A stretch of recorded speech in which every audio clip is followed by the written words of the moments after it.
lagi dengan saya, Faradita Natasha, NIM 201041173, mahasiswi Universitas Muhammadiyah Jember, Fakultas Ekonomi dan Bisnis, Prodi Manajemen.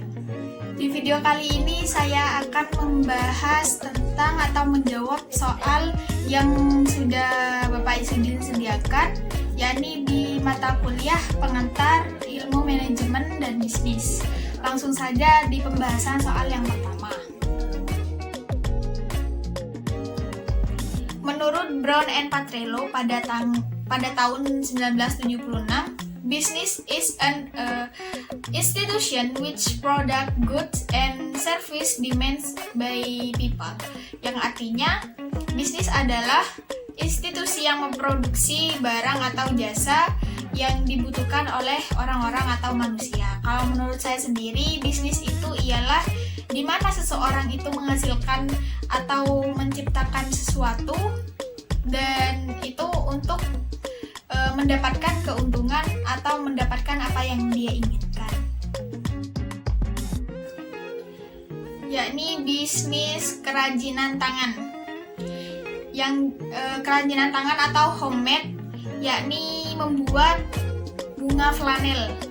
Jadi bahannya itu dari kain flanel dan dibentuk menjadi berbagai bunga, yakni bisa bunga mawar, bunga lili, bunga anggrek, dan bunga yang lain-lain. Bisnis ini termasuk bisnis yang profit oriented, yakni dimana bisnis yang menghasilkan laba atau keuntungan, karena nantinya bisnis ini akan dijual di online maupun di offline. Yang pertama, memenuhi kebutuhan sendiri. Pada masa dulu itu bisnis itu dilakukan dalam keluarga. Jadi keluarga pada waktu itu menanam tanaman guna memenuhi kebutuhan makanan, membuat pakaian sendiri, membuat rumah sendiri dengan bantuan tetangga dan lain sebagainya. Usaha mereka hanya terbatas dan hanya pada bidang yang sangat kecil dan belum terfikirkan pada mereka pada masa itu belum terpikirkan untuk membuat usaha yang bersifat komersial dengan meminjam modal untuk memproduksi yang berskala besar. Lalu mereka melakukan barter yang dimana mereka sadar bahwa apa yang diproduksi sendiri itu tidak cukup untuk memenuhi kebutuhan hidup sendiri. Jadi manusia itu mencari orang yang mau menukarkan barangnya demi mendapatkan barang apa yang ia inginkan dan tidak bisa hasilkan sendiri. Dan pada saat itu barter dipercaya untuk menjadikan manusia itu lebih kolektif untuk mendapatkan barang yang sesuai dengan mendapatkan barang dengan berkualitas yang baik. Kemudian muncullah revolusi industri yang membawa perubahan yang sangat drastis dan sangat penting bagi manusia, yang dimana adanya mesin uap untuk produksi pertanian yang dulunya itu menggunakan tenaga sapi atau kerbau untuk membajak sawah, dan sekarang sudah menggunakan mesin, yakni menggunakan traktor, menggunakan bulldozer dan lain sebagainya. Kemudian muncul pula tenaga kerja yang mulai menerima upah. Dengan demikian penghasilan keluarga itu bertambah. Dengan penghasilan keluarga itu bertambah, mereka bisa membeli barang yang diciptakan oleh orang lain pula. Akhirnya, ekonomi pada waktu itu berkembang sangat pesat dan memberikan peluang kepada pabrik-pabrik, pedagang besar, pedagang eceran, dan perusahaan jasa perorangan atau persekutuan. Bisnis ini termasuk di bisnis produksi bahan mentah, yang dimana bahan mentah utama itu diperlukan untuk membuat barang hasil produksi.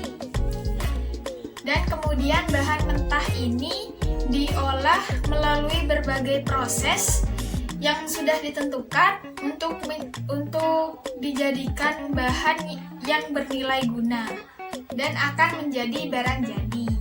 Kemudian dijual untuk memenuhi kebutuhan manusia. Tantangan yang dihadapi oleh pebisnis ini ialah dari segi konsumen. Yang dimana konsumen itu menawar dengan harga yang murah, sedangkan kerajinan tangan ini tidak mudah untuk dibuatnya, dalam prosesnya pun itu tidak mudah. Dan dalam pembelian bahannya itu tidak murah, dan juga proses yang dibutuhkan itu tidak dalam jangka yang sedikit atau membutuhkan waktu yang agak lama. Menurut salah satu tokoh, yakni menurut Maufuri, produksi merupakan segala kegiatan untuk menciptakan atau menambah guna atas sesuatu benda yang ditujukan untuk memuaskan orang lain melalui pertukaran.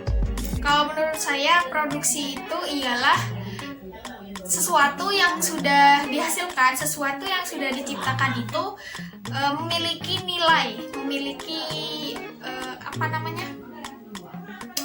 harga yang akan dibutuhkan oleh setiap konsumen. Yang pertama, yakni membuat pola bunga ataupun daun seperti gambar ini, yang di atas ini. Lalu yang kedua, gunting pola tersebut pada kain flanel yang sudah ditentukan dan warnanya juga sudah ditentukan, maupun daun ataupun bunganya sendiri, kayak gambar ini, kayak gambar di atas. Dan rangkai pola yang sudah digunting tadi itu dirangkai menggunakan kawat, dibentuk untuk menjadi bunga kayak gini, kuncup bunga kayak gini, dan daun bunga kayak gini, daunnya dibentuk dengan seperti itu. Lalu cat pada bunga, pada kain flanelnya itu di tengah-tengahnya kayak gini, di tengah-tengahnya mengikuti pola yang sudah ditentukan. Dan yang terakhir, bunga, daun, dan kuncup bunga itu dijadikan dan dirangkai satu seperti ini di dalam pot. Sebelum itu dikasih gabus dulu, dan di atasnya itu diletakkan batu-batu kecil. Jadi seperti ini bunganya. Oke, bisnis ini termasuk bisnis yang menambah nilai guna. Yang awalnya kain flanel itu sudah memiliki nilai guna, dan nilai gunanya itu bertambah untuk dijadikan kerajinan, yakni berupa bunga flanel.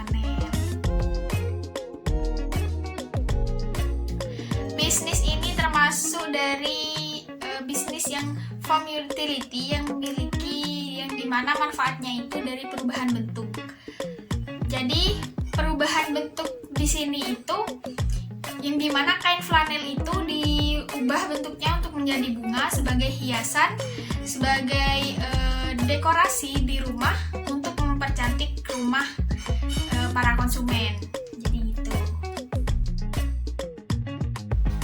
Bisnis ini termasuk bisnis yang produksi industri, yang dimana kerajinan tangan atau homemade itu nantinya diproduksi untuk menghasilkan suatu barang yang memiliki nilai guna untuk manusia, untuk kebutuhan manusia. Untuk menghadapi tantangan ini, pebisnis ini melakukan dengan cara disverifikasi, yang dimana produksinya itu disesuaikan dengan permintaan customer dan menyediakan bunga yang dengan harga yang paling murah hingga paling mahal dengan kualitas yang sudah ditentukan oleh pebisnis tersebut, dan melakukan penjualan dengan promo atau sale, dengan harga promo atau sale yang dilakukan dalam sebulan 1 kali.